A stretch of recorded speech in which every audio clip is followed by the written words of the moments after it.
Hello, and welcome back to the Missouri A&OER Symposium for 2021. That's the year it is, 2021.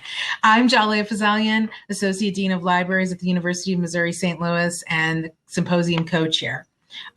You are in the session called What's in Your Accessibility Toolkit? A Roundtable on Equipping Instructors with the Skills Needed to Make Their Resources Accessible. I'm going to introduce the speakers in just a minute, but just a few logistical items I want to get out of the way before I introduce Emily and Alex. So, live captioning is available during this presentation. Please find the link located under the Handouts tab to get the captioning you need. Emily and Alex will be utilizing breakout rooms in this session, and unfortunately the live captioning does not follow us to the breakout room, so I just wanted to give everyone a heads up on that. This session will be recorded and provided within the event portal following the symposium. A copy of the presentation will be provided in the Handouts tab after the session ends. We encourage you to engage with the speakers and other attendees through the discussion forum. And we will be asking some polling questions throughout the session, and you will be able to participate those under the polls tab. If you have any technical issues, the MEC staff are available behind the scenes to provide support. Please reach out through the live support button at the top of your page. So, on to our speakers. Emily Bon Giovanni is the Scholarly Communication Librarian at Minds, where she supports faculty and students throughout the research lifecycle and promotes open science. She went to Denison University for her undergraduate degree and earned her Master's of Library and Information Science at the University of Denver. Emily's most recent scholarship and research endeavors center around the open education resources. She is the chair of the Colorado Department of Higher Education's Open Education Council and has received 2 state grants for developing OER programs at Minds. She's joined by Alexander Odicino, the OER Fellow at the Colorado School of Mines, where he serves as the supporting role for all OER programs on campus. He attended Chapman University for his undergraduate degree and subsequently studied Mexican history at Central Washington University. He is currently an MLIS student at the University of Denver. Alex's career goals include working with OER development, as well as supporting open data and open scholarship. Thank you for attending, and I'll turn it over to Alex and Emily. Yeah, thank you so much. Hello, everyone. Welcome to day 4 of Open Education Week. Thank you for attending this session. We are excited to hear from all of you. I know that a roundtable might seem a little clunky to do on a virtual environment, but we'll do our best to ensure that it's very engaging and we get to hear from all of you in a number of different ways.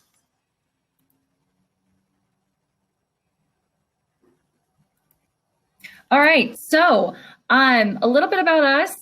We just got a fantastic introduction, but yes, I'm Emily Bon Giovanni. I'm the Scholarly Communications Librarian at the Colorado School of Mines in Golden, Colorado. It's usually very beautiful and bright and sunny, like in this picture, but today a little bit of a gray day. So in my role, I wear the OER leader, campus leader hat. And I also am on the Colorado Department of Higher Ed's OER Council. And I'm joined here with Alex, who is our OER Fellow and has been funded from the Colorado Department of Higher Ed through the grants that we've been awarded. Just a little overview of today's session. We're going to be first talking a little bit about us and our OER work, giving some context to our resource accessibility needs, the questions that we've been having. Then we're going to utilize breakout rooms. We'll have 2 breakout rooms open, and we want to learn a bit about each of you and what accessibility looks like at your institution, learning from each other. We'll talk about some challenges, share some lessons learned, and then we'll have an opportunity to brag a little bit about some successes on our campuses. And then we want to share with you all what we're doing here at Minds to tackle accessibility in our approach. And yes, just a note, we'll be using all of the features. We'll be using chat discussion, live poll, breakout room, the raise your hand feature so that way you can actually have the opportunity to speak. So first, just to get to know who's here, using the discussion forum, that chat option, which is, it lives on the bottom of my window. I'm sure it lives somewhere similar for you. We want to hear from you. If you don't mind taking a moment and sharing what your institution is, what your role is, and also just where in the world you're joining from. I know that this is a regional symposium, but it's interesting to hear. I've had some folks I've heard from joining from other countries and all over, so I'm curious to learn a little bit more there. So just typing that into the discussion forum.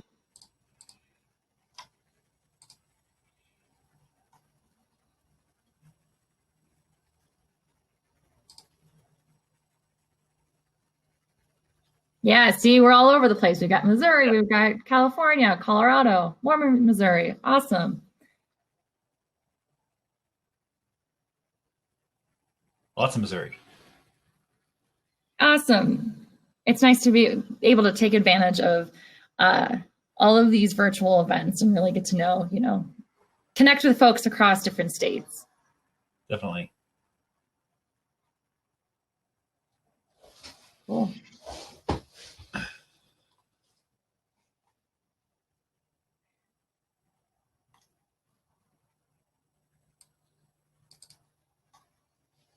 Great, welcome. We've got different types of folks from different types of institutions. We've got Department of Ed folks. We've got librarians, learning coordinators, teaching professors. Great mix. Love that.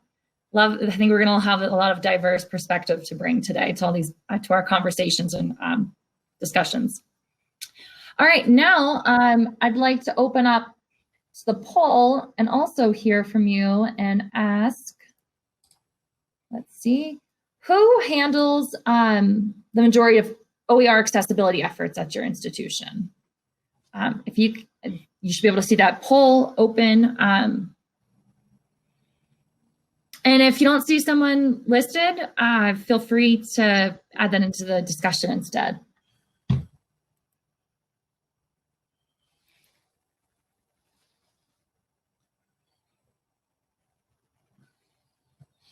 Interesting. Okay, so the results are coming up. I'm seeing, looks like a lot of the instructors and the librarians are taking the majority of that. Some instructional designers, and a lot of no clue or nobody. Yeah, that's unfortunately the case, I think, for a lot of our institutions. About a half of them are coming up as no clue or nobody. So I'm glad you're joining. So that way, maybe after today, you can be that person on campus or feel compelled to charge someone with that. Great. Okay. I'm going to move that aside, continue on.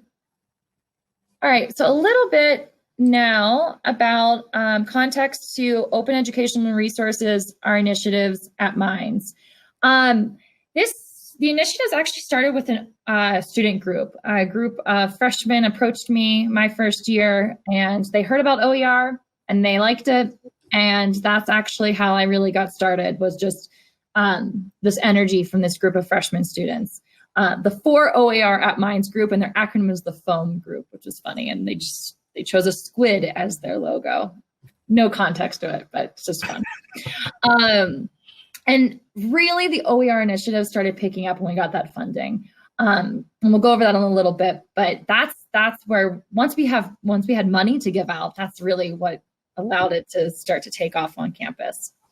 And we have a campus OER steering committee that meets ever so often and manages these initiatives and the programs, and really helps to serve as liaisons across different departments and different campus units. So we've been funded. We actually just found out this past week. We will be awarded for a 3rd year. Great way to kick off Open Education Week. We were funded $30,000 in 2019, $38,000 in 2020, and $50,000 in 2021. And The majority of this funding has been funding faculty as incentives to adopt or create open educational resources. But as you can see, it's been increasing. That increasing funding is actually now going to get more hours of support from our OER fellow, which is great because we need it. So the award levels for these incentive grants for faculty to adopt, adapt, and create OERs, there's 3 different award levels. And so we're funding faculty up to $5,000. No one has yet to get the entire $5,000 because we're strapped for cash, but we try to fund them as much as we can because we understand that this funding does not compensate their time and effort nearly as much as it should. It's more of a pat on the back, really. But yeah, so it's award level 1 is to select and adopt an existing OER. Award level 2 is to adapt. So finding something that sort of meets your needs, a few things that kind of meet their needs, and enrich it and tailor it to their specific curricular needs. And then we have creation grants, which at the Colorado School of Mines, we have really kind of niche subject areas, and there's not a lot of even commercial resources that meet our faculty needs. So that award level 3 was very popular for lots of different resources to be developed. And that's our the one that we fund the most. And we've done a lot of work. So with those 2 first years of funding, we're funded 23 projects, now saving students almost $500,000 a year in required and supplemental course materials. So excited about the number. I love throwing that around. Love telling our provost about that number, so he should fund us more. But yeah, so we've had some exciting results so far. Now, as part of this grant program, the Colorado Department of Higher Ed requires that all of these resources being made need to be accessible and ADA compliant. And yeah, we that first year we said, okay, that sounds great. We'll just write that out as part of our outline, not really knowing, being very naive, not knowing how much work, time, and effort goes into making resources accessible. So what we, outlined in our proposal, we said, yeah, we're going to make all these OER materials under this grant available in different formats. We're going to make sure that we're addressing visual and auditorial needs. We're going to make sure that it's compatible for screen readers. We're going to make sure that everything's color compliant for color blindness. So we made all these promises because we know it's important. We know we need to do it, but had very little experience doing so. And so we've had a lot of lessons learned so far. We made a huge commitment to accessibility without knowing the extent of this work. The resources that we funded range from textbooks to simulations, to web work, to LaTeX, PDFs coming out of LaTeX. A very diverse type of resource means very diverse accessibility needs. It's not like we imagined this, all of these just Word documents coming in, and then we were just going to export them as PDFs, and it was just going to be this seamless workflow, and we were naive. And then we thought, okay, well, we'll push this back on the faculty. We'll tell them the accessibility needs that they have to meet, and then they'll do that. And then, of course, we learned, they're also not accessibility experts either, and they're struggling just as much as us. Someone went to the disability support services on our campus, and we're like, can you help us? Because we need to make these resources accessible. That office is just a couple people, and they don't have the capacity, nor all of the expertise. I mean, they're experts in, different components, but not for every single type of resource that's coming across our desk.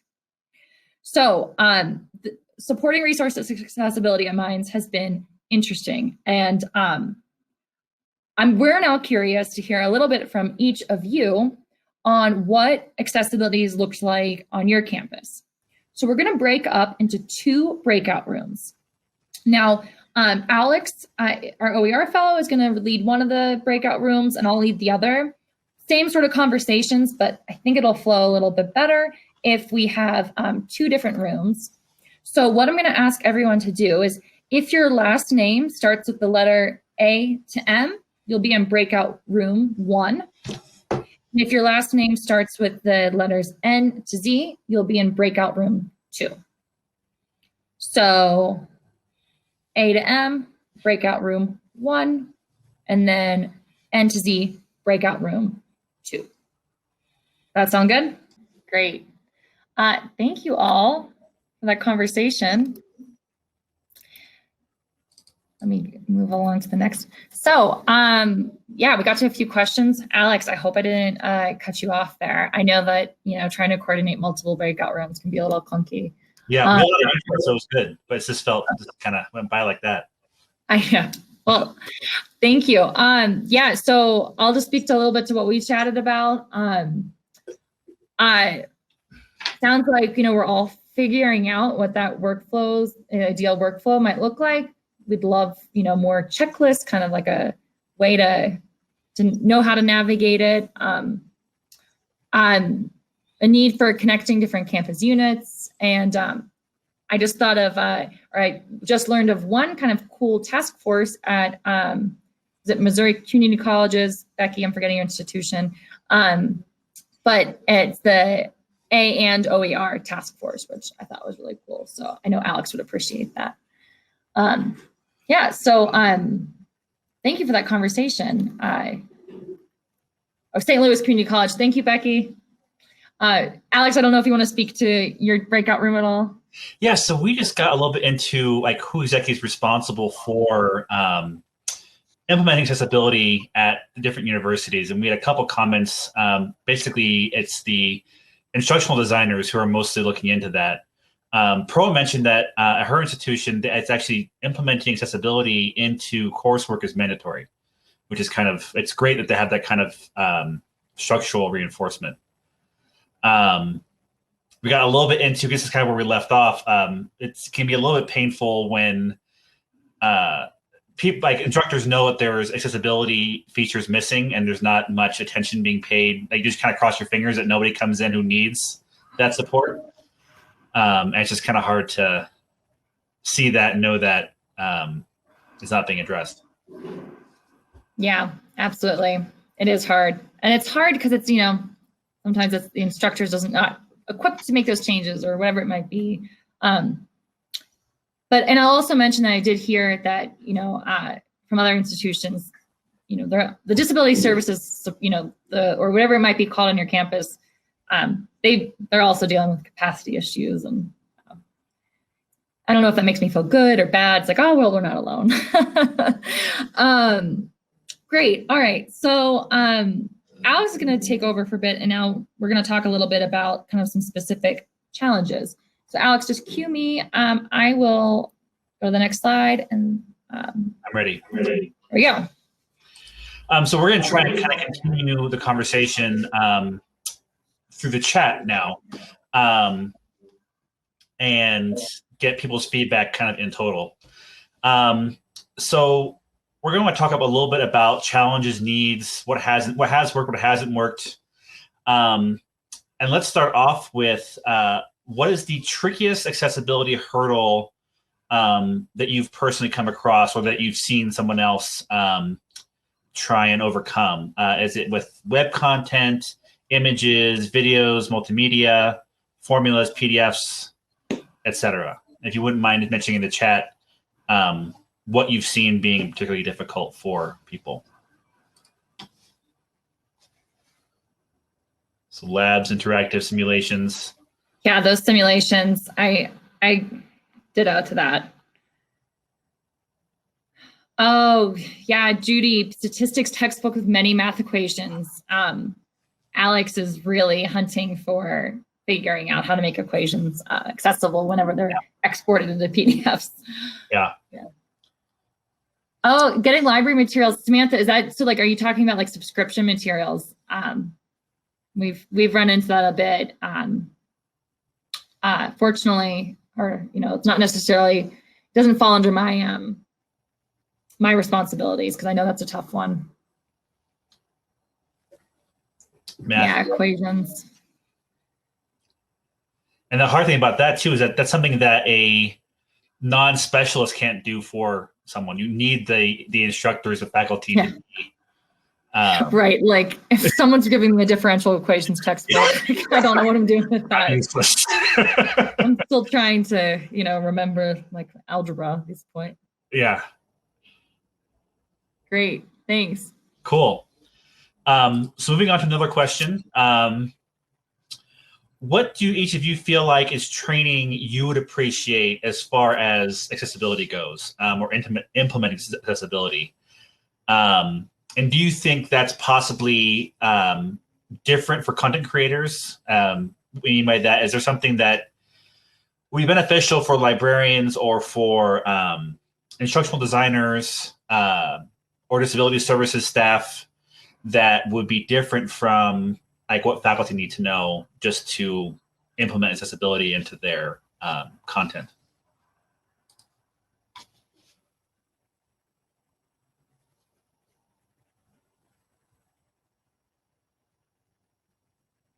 And Chris, yeah, like we were talking about this right when we ended the session. It's certain disabilities bring more challenges than others, for sure.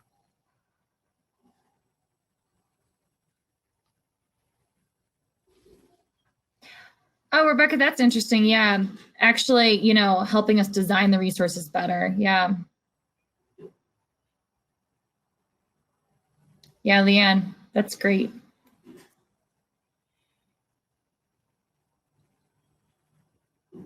Yeah.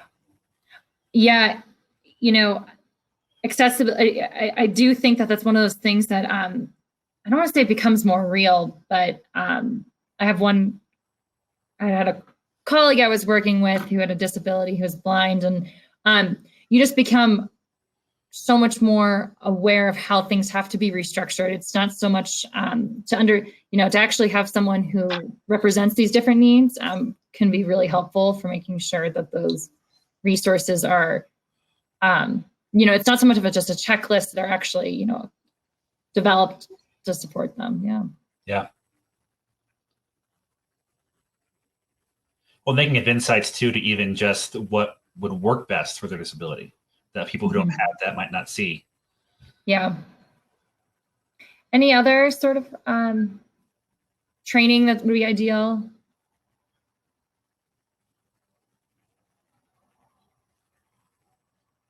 Yeah, access to screen readers would be really nice. Yeah. Yeah. The sensitivity one is tough. I'll kind of mention this a little bit further on in the talk, but it's kind of hard to make someone who doesn't have a disability or doesn't have someone in their immediate life who has a disability see what the problem is sometimes. And so it's kind of incentivizing that you get kind of creative in how you incentivize people to care about that.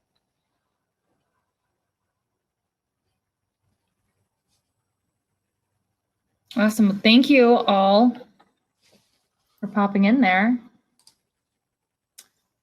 All right. Okay, now we are going to talk a little bit about successes. All right. Now, trying our best, we're going to use the raise hand feature, which give everyone the ability to speak up. If you don't have a mic, if you really just don't want to speak today, you can use the discussion chat. That's all right. But we want to keep the authenticity of a roundtable as true as possible. So we'd like to hear about some successes, some bragging rights. What has worked for you for you in implementing accessibility standards at your institution? Have you found any really awesome workarounds or solutions that, to mention, to address those previously mentioned challenges, or just any encouraging stories?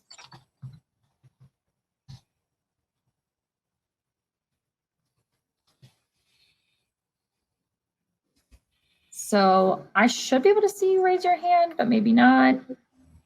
Oh, there we go. All right, Chris, you're up. We'll get you on. Our moderators will get you on so you can get started speaking.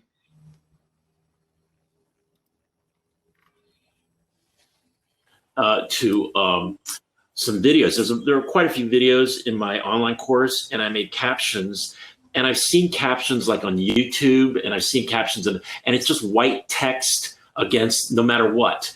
And the result is that, and people rely on those captions, and sometimes they're garbled. The stuff that comes out is garbled and it's nonsense, you know?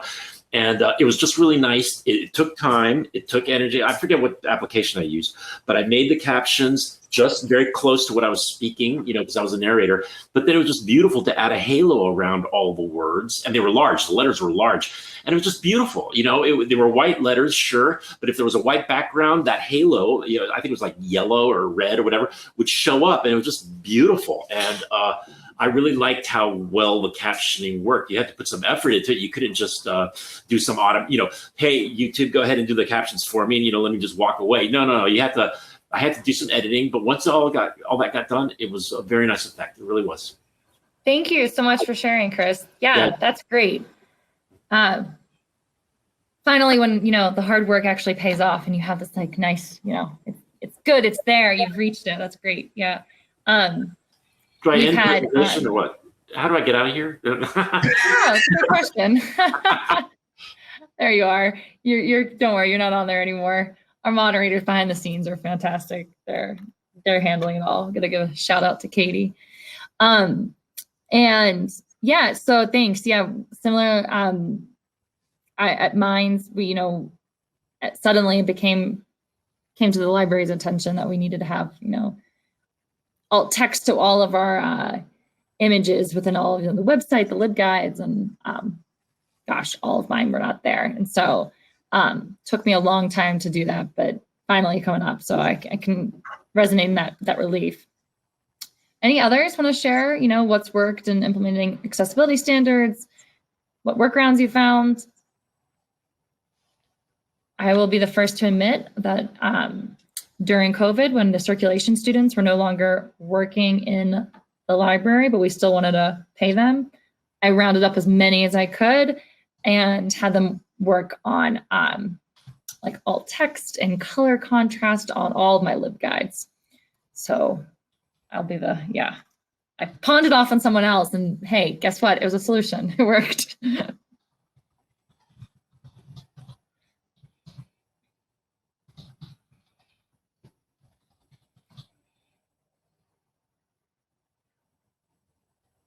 So Judy said, I haven't got far enough into testing the functionality, but I'm using math type to create math equations. That's great. Yeah, math, the STEM subjects get really sticky. So we got to share as many solutions as possible for STEM topics, subjects. Great. So kind of how Judy just started, now we're kind of curious of just hearing what resources of training have you used and liked? And we do definitely want you to use the chat here, so that way we can list it all out. We can copy and, you know, share it with each other because we are a community of sharing. So we have math type from Judy, Leanne. There is shared NVDA, which is a screen reader you can download to your own PC free of charge. That's awesome. That's great. Any other resources or training that you really liked?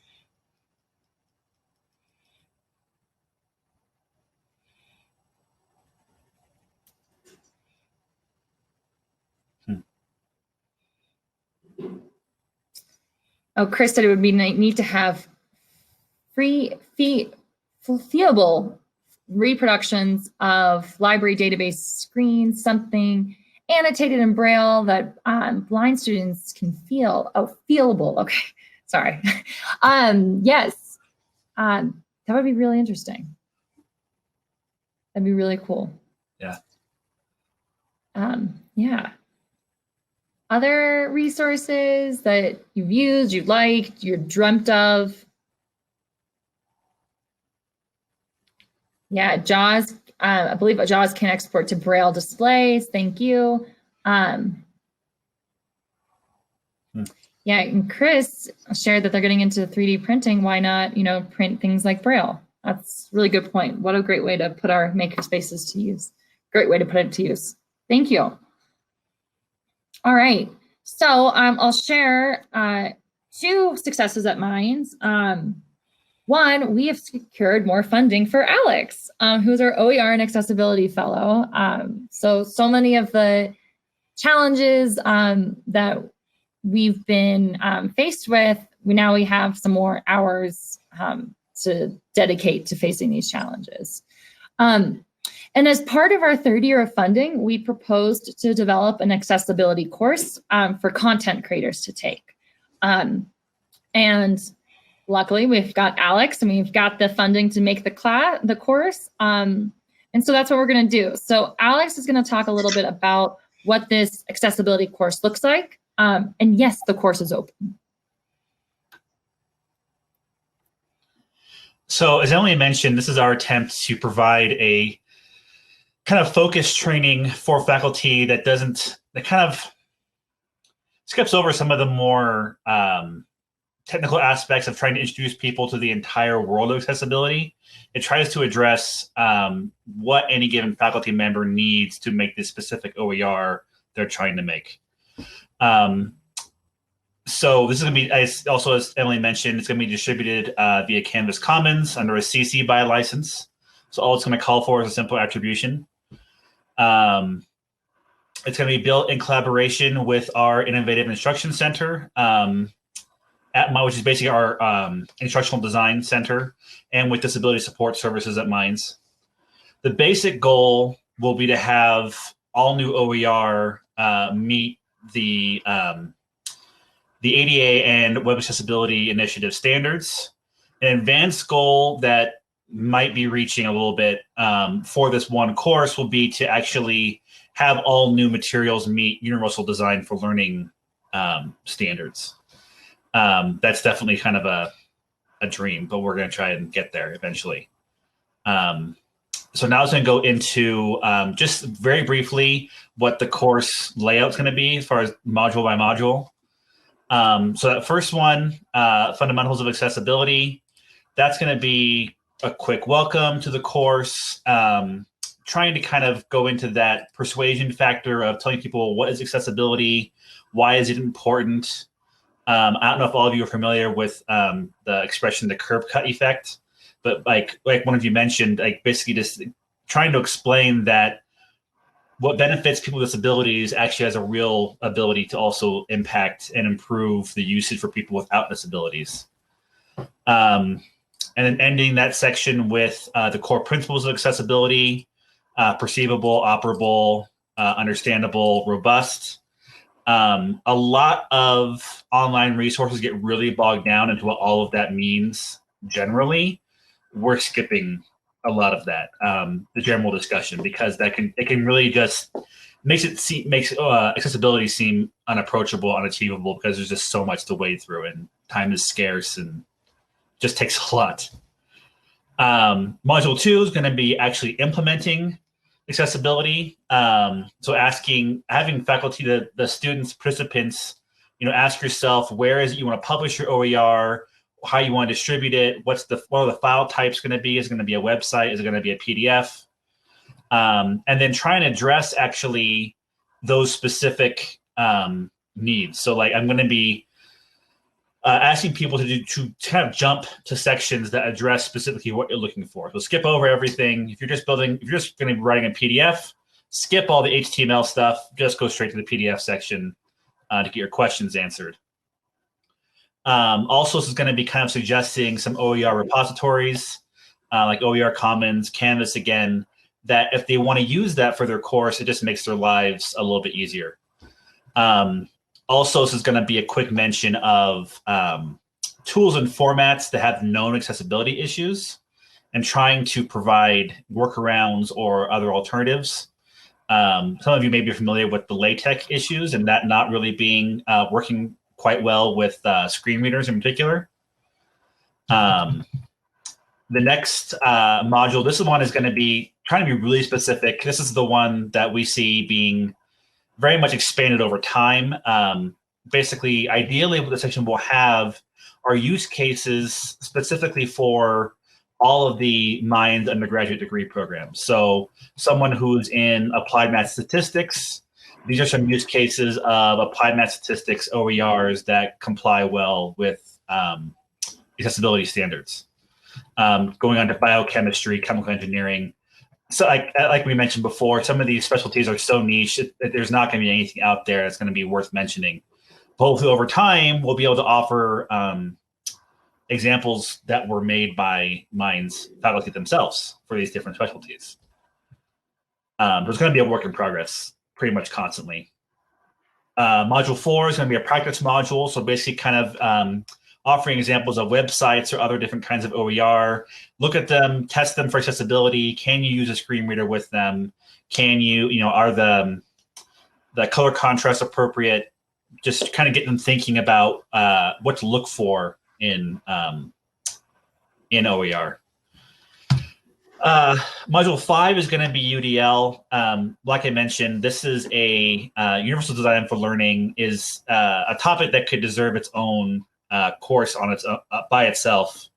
There's so much to this, but we want to at least touch on it and kind of give some guidelines for if you like. These are things you can consider. Please do consider them. Here are some guidelines for what to think about with UDL. The conclusion is going to be mostly just a summary of the different tools. It's going to be, here's a link to the accessibility checklist. Here's, format-specific accessibility checkers. Here's a link to OER Commons and whatever tools we've mentioned already in the course. And then the last one, it's an optional module. It's basically just going to be where you will jump to, as you go through the course, we mentioned there's issues with this format type, in a previous module, jump to number 6, 6.2, and it will be a discussion of how to address LaTeX issues or whatnot. So that's going to be the course. And then finally, just a little bit on what the design philosophy is. So it's going to be designed to hopefully take 5 to 7 hours to complete. There's going to be an active learning component to each module. Again, hopefully targeted to specific needs of what people want to do. We're going to be encouraging, if not sort of requiring anyone who receives grant money from us at Minds to take our Champions course for OER plus accessibility course. And then again, designed to meet specific accessibility needs. Yeah. So a little bit of self-promotion here, but we hope that, this is a part, this, course can help you in your toolkit. It can be chopped up, it can be reused, you can have your own faculty take it, or you can take it yourself. We wanted to make sure that it's a resource for not just here at Minds, but it can be adapted locally for every campus. And it will be available on Canvas Commons. We will be offering a little bit of incentive. I do have some grant funds that are sort of on reserve for maybe, like $100 of professional development funds or something like that for people to take it. That's if registration's just looking really weak, but hopefully there'll be a lot of interest. And we'll give folks a certificate for taking it. Just a little recognition, I think is helpful, even if it's just a certificate coming from us. But we'll be sharing this out so others can do whatever they want on their campus. They can force their OER creators, or they can encourage faculty or incentivize folks however they need. But that's how we're tackling it. So with the last 10 minutes or so, first I just want to thank you so much for attending to participate. We also want to provide our email addresses. So if this is something, this is a work in progress. If you want to provide feedback that you think of like a couple weeks from now, please send that feedback. If you want to participate in the creation, the more the merrier. If this is something that, you want to be involved in, we'd be happy to have you join our team. But yes, thank you. And we just want to open it up for questions now. And yes, Rebecca, we'll send an announcement through all of the listservs. You'll see us cross-listed on every listserv possible, I promise that. Yes, and the certificate of completion does help for annual performance. And I think that because it's a lot of campuses, or at least I'll speak to Minds, our faculty are our campuses are looking for our faculty to participate in more, diversity, access, and inclusion efforts. And so I'm hoping that, without just being something that they should want to do and, they should know, but also that incentive that they're becoming more and more expected to participate in different efforts like this will be helpful for the FDRs too. Thank you. I'm happy to see the excitement and the encouragement in the discussion forum. I'm glad to know that, everyone, that it seems like we're filling a gap in, resources, a free training like this. We think so, and we encourage you all to join. But please, we're around for another 10 minutes. If you want to chat, you can use the raise the hand. You can jump into the chat forum if you got to run. If you're Zoom or you're virtually conference fatigued and you need a break, I get that too. Feel free to use the discussion forum. Thank you all. We'll still hang out. Yeah. See, there's some folks still here. Chris, that's an interesting. Chris said hard of hearing or deaf might be the easiest sort of need to tackle. Yeah, I don't know. I don't know if, I think each one, I wouldn't say any of them are easy to tackle, but maybe that's just because I've got a lot to learn and a lot to, practice and have a lot of experience to get under my belt before I think any of it's going to be easy. But that's encouraging to hear that there might be, some steps that might be easier than others. Yeah. Cognitive disabilities, I think, could be one of the, there's no one size fits all kind of solution to that kind of thing. And so that's where UDL comes in, trying to design so that people with any different types of learning styles or approach to content it can vary from person to person. And so trying to meet that need is probably one of the toughest, I think. And that's something technology can't necessarily always help you with. Mm-hmm. Great.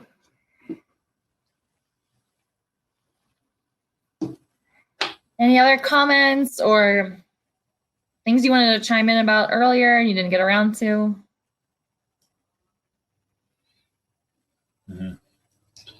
The web definitely is a visual medium. And so it's, the visually impaired have a particularly difficult time. Yeah.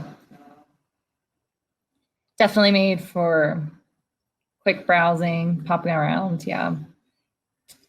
So Chris suggested maybe they can make a mirror site that is just text for the blind, stripped of graphics, etc. I imagine, that's a good idea, but I imagine a screen reader would be able to, if the site is made with the proper headings and the proper functions, a screen reader should be able to navigate a good site really well. Of course, you have to get to that level of accessibility in the site, which is easier said than done. Whenever I run checks on my sites, I'm always learning new things. I think too the reader view function that a lot of sites now are implementing can be helpful as well. It kind of will only work with something that has strictly just text, but you could I think leverage that to make a more easily readable web page. That's kind of a popular thing that everyone's doing right now. It didn't frame to throw readers out of whack. I'm not sure. I'm not sure either. All right. Well, thank you all. HTML frames. Chris, I'm not sure. You might be more familiar with that than we are. We'll have to do some digging. I think that, it sounds like you know a lot about all the little weird, clunky things. So maybe you should help us out with this course. Recruit you a bit. But thank you all for joining the session. We really appreciate you taking the time, all of your participating and sharing your stories, what's working well on your campus, what's not working so well. And thank you for listening a little bit about what's working well and not working so well on our campus. Thank you, everyone. Thank you all for attending this session. Please provide your feedback for the session through the survey that will pop up as you leave. The next session is tomorrow morning at 9 a.m. Central Time. During this break, which is a long break, obviously, we encourage you to check out the Meeting Hub and connect with other attendees. To leave this session, all you need to do is click the Back to Timeline link in the top left-hand corner of the portal, and we will hopefully see you all tomorrow. Thank you. Thank you.